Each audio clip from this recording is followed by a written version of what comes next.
Hi, everyone. I'm Christy. And I'm Margot, and we are WeCRE. We invest in commercial real estate. So today we're just giving a very quick update on our Access Jackson investment. It's going very well. And so we just wanted to let everyone know where we stand with the project.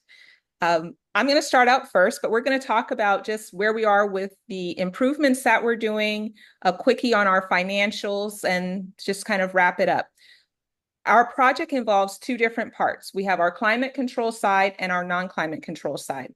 On our non-climate control side, the work is almost complete. This week, we have our painters that are going in to paint the entire facility, and that's going to wrap it up.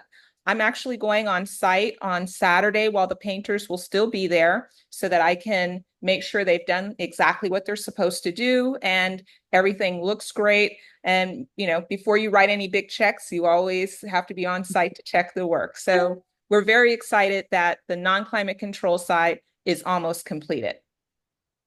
And things are going along really well with the climate control side. We finally have all of our contractors lined up. We have bids in hand and are in the process of finalizing signing contracts and then trying to get everybody coordinated in terms of who does what and when.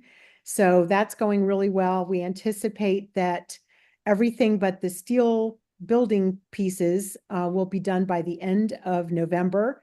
And then the rest of it will be completed by probably mid-December. So we're in really good timing for things.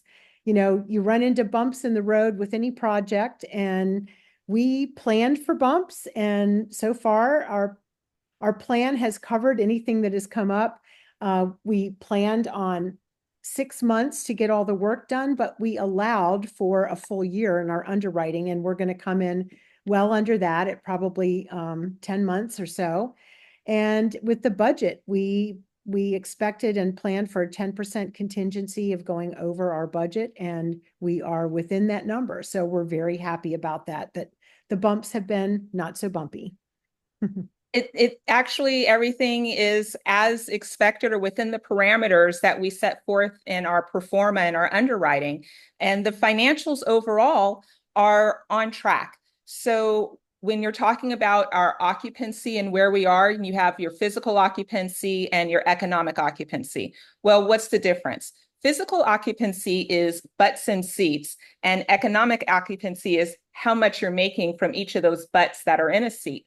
And when we first purchased the property, we had our physical occupancy here and our economic occupancy well below that. And what we have done is flip the script.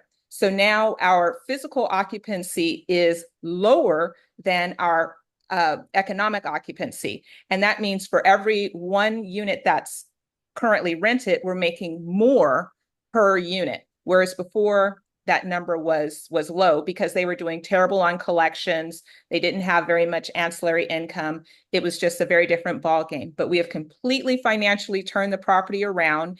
And when you combine this with the fact that our improvements are on track, our plan was year one, really work on cleaning up the financials, making all the improvements. Year two starts the process of focusing on increasing income, ramping up our occupancy. And so, for us, full year two starts March 1st, 2025. And I think that we'll be on track for that. We're only 8 months in. We feel really good about where the project is. And one of the successes, the reasons that we're having a success for this project is Margot and I have been on site for all of the CapEx spending. We really believe that that's the key to making a project really adhere to your pro forma and hit your targets. And we've done a really great job with that. So we're very excited to provide you with this update, and we'll give you another one, very soon. Very Thank you. soon. Thanks. Bye. Bye.